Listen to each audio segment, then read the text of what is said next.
Hey guys, welcome back to another episode of Entitled People. As usual, it's time for more Reddit stories, so sit back and relax and let's get right into it. Never piss off the sound guy. I've been playing in bands off and on for about 35 years, and this happened roughly back in 2000. We were playing as an opening act at a popular club in Dallas that frequently hosted mid-level touring acts as headliners. These would be bands that were having national radio success, but hadn't yet broken to the level where they were playing huge halls and arenas. Sometimes the bands would bring their own opening acts, but more commonly the club would enlist local acts that were a good fit with the musical style of the touring band. Bands arrive early, usually several hours early, to set up and soundcheck at a time when the crowd is minimal or non-existent. I won't name the band in question, but if you are above a certain age, you have probably heard of them. They set up their gear at the very back of the stage where it will remain during the opening acts, and do their soundcheck. The singer very quickly demonstrates that he is a total prima donna, with demands about moving the furniture, having food catered, getting lights moved. You name it, this guy wants it. Most musicians are familiar with LSD, as in lead singer's disease, and this guy could be the poster child, making demands that far outstripped the venue and the band's popularity level.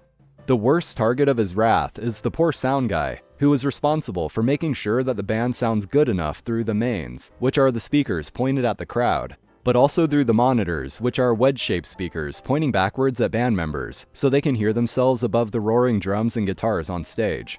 Singers have a lot of trouble hearing themselves while singing over a rock band, so the singer's monitor mix will usually just be his or her own vocals, and maybe the backing vocals. Because of the way the monitor is angled, virtually nobody out front can hear what's going on in the monitors. This is important. During soundcheck, the crowd absent, the singer is tearing the sound guy a new one. This sound guy is a fixture in the local Dallas scene, and he knows what he's doing. But everything sounds like crap up here no matter what you do, the singer says. And if you can't do this right, you need to go find somebody who can.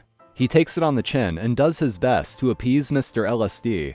Then comes showtime. We play our set without any trouble, and can hear ourselves just fine in the monitors.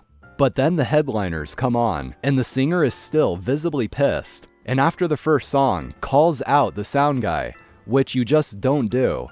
As their set proceeds, something strange happens. Mid-song, the singer goes flat, noticeably flat, like he sounds bad, and his pitch is wavering all over the place, and he's looking around in a panic. After about 10 seconds, everything is fine again. Next song, same thing happens. He gets to the big chorus. His pitch goes wild, and he's looking to his bandmates. They look concerned too. Then everything fixes itself. I'm still hanging around because that's good etiquette, and I notice that the sound guy has a big ass smile on his face every time this happens. He's tweaking faders on his mixing boards, but that's not unusual, that's what he's there for. But I've got to figure out what's so goddamn funny. I go over to the sound booth and yell in his ear, "What's so funny?" Because it's a loud club. And he points to a piece of rack-mounted gear and Shout explains. Autotune was in its infancy at this point, because Autotune is ridiculously complex. Autotune has to analyze pitch in a microsecond and adjust it to fit a key or scale, so we didn't have Autotune in clubs. But what we did have was pitch shifting, which is nothing but brute force pitch manipulation. He was periodically, ever so briefly, running the singer's monitor mix through a pitch shifter, set to be exactly a half step sharp. Go play a white key on a piano and simultaneously play the black key next to it to hear how unpleasant this interval is. The singer is hearing himself as sharp, so he goes lower to counteract it, and the overall effect through the mains is genuinely terrible. Never piss off the sound guy. I really wonder what band this is, because OP mentioned it was one that a lot of people have heard of. It's a shame that he didn't say which one. Entitled mother hires a babysitter to do all of her housework. So I'm a 15-year-old female, and I posted an ad on Nextdoor that I was open for babysitting. I have 5 years of experience through family and family friends. So while I'm in my second period math class, I get a text asking if I was still looking for work. We'll call her Entitled Mom. I respond that I am, and we work out an interview at 4 p.m. the next day. Now, where I live, it is super cold this time of year, and I can't drive yet, so I have to walk the 1.5 miles in the snow to Entitled Mom's with my backpack still on. When I get to the house, I'm basically thrown into chaos and asked to start helping with the babysitting. I'm confused, as we agreed to have an interview, but I take it as more of a trial run and introduce myself to the 3 kids. After about an hour, entitled mom offers to drive me home and asks if I still want the job. Desperate for money, I agree. I tell her my rate is $15 an hour, and she immediately shoots me down.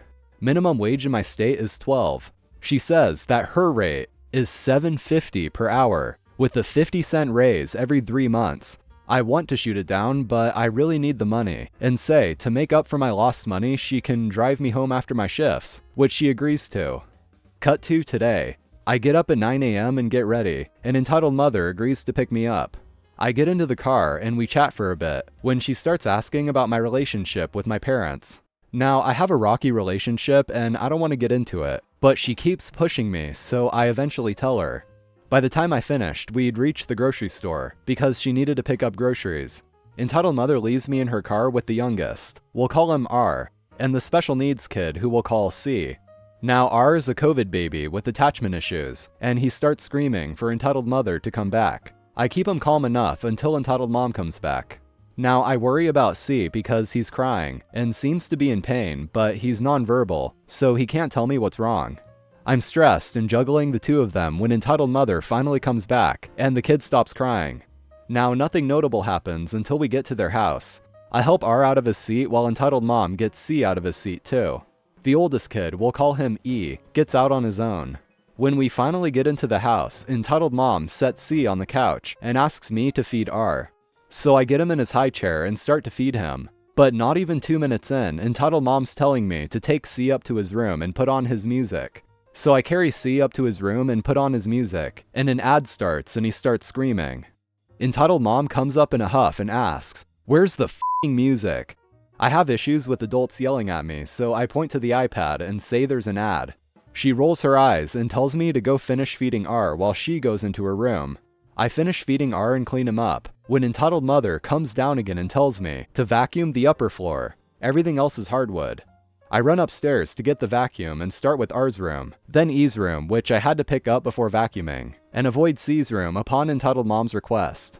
I finish and put the vacuum away, and before I've even finished wrapping up the cord, entitled mom tells me to go wrap Christmas presents for her. So I go downstairs, make all the gift bags for her friends, and start wrapping Christmas presents while I listen to a podcast. I haven't even finished wrapping E's gifts when she demands I come upstairs and switch out the laundry and load and unload the dishwasher. Meanwhile, C is screaming, and entitled mom is watching Netflix on the couch. I go to check on C, and entitled mom yells at me and tells me I'm not done with the dishes. I walk back and feel horrible as C cries on and on. When I finish, I go to check on C, and she tells me not to bother and to just go home for the day. I ask her if she can drive me as the agreement stated, and she says no, because she didn't feel like it. At the end of the day, I made $19.50, and she didn't even give me the money. The thing is, I really need a job so I can save up to move out of my toxic household, so I agreed to come back tomorrow. I really wanted to work with kids, but all entitled mom seems to want me to do is clean her house for her, which that was not why I was hired. But until I get another babysitting gig lined up, I'm stuck as a housekeeper for less than minimum wage. Yeah, OP, my first reaction would be to tell you to not put up with that. But I get that you need the money, and especially because you're trying to move out of a toxic household. So I get it, you take what you can get and you do what you need to do. But I do hope you find another opportunity soon. This entitled mother is obviously taking advantage of you.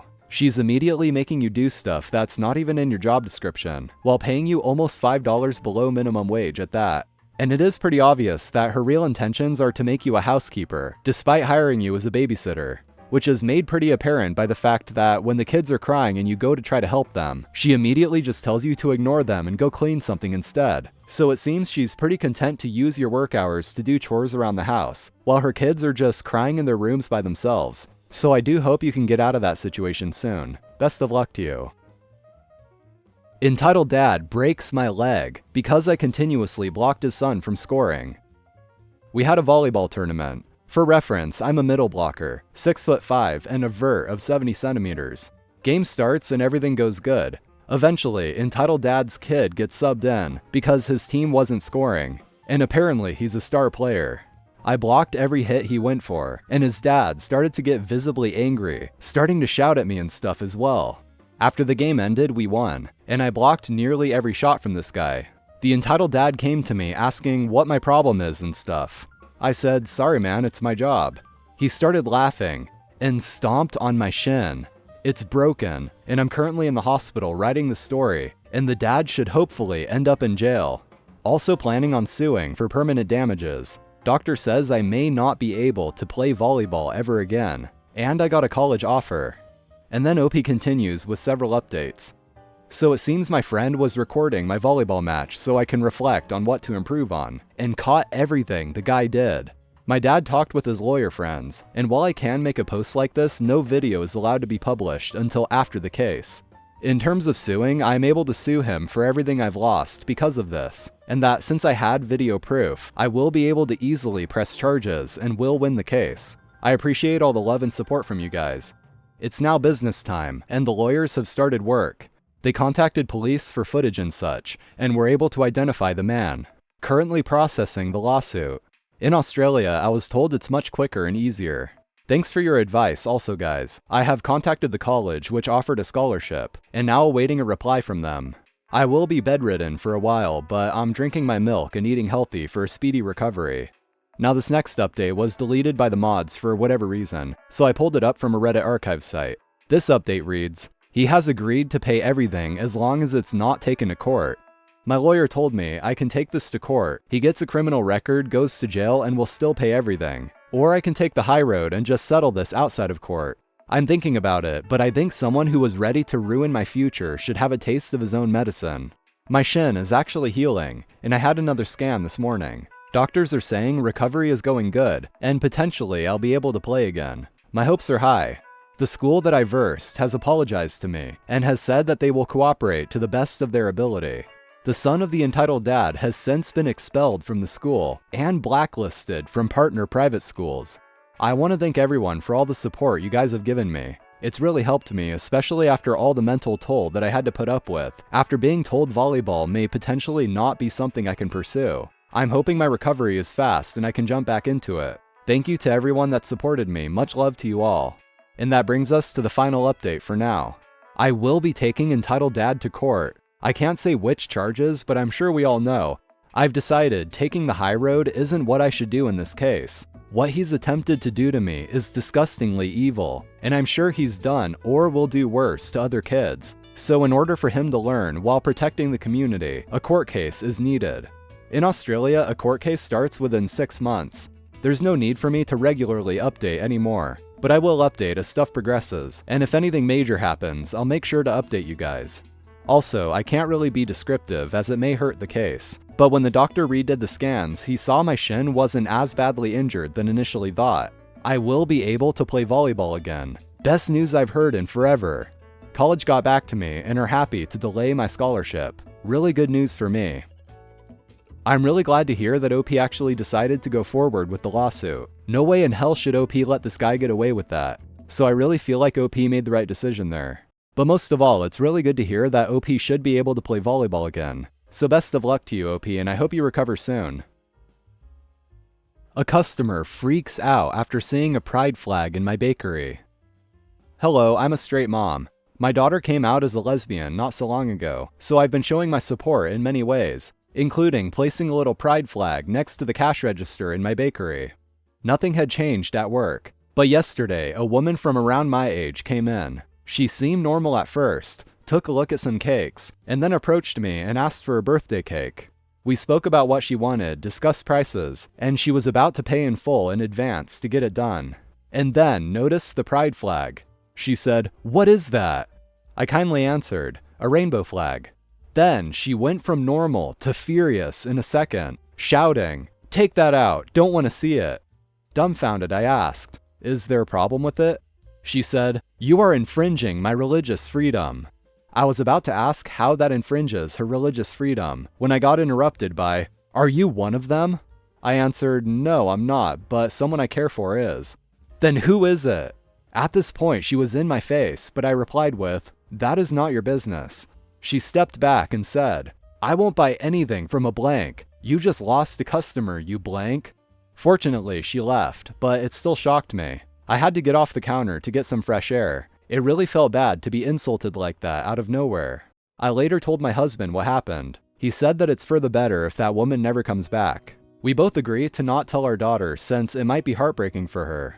I've been professionally baking for years, and this is the first time it happened. Sure, we got some crazy bridezillas in the past, but nobody called me a slur. Is this what queer people have to endure daily? Just thinking about it makes me sad.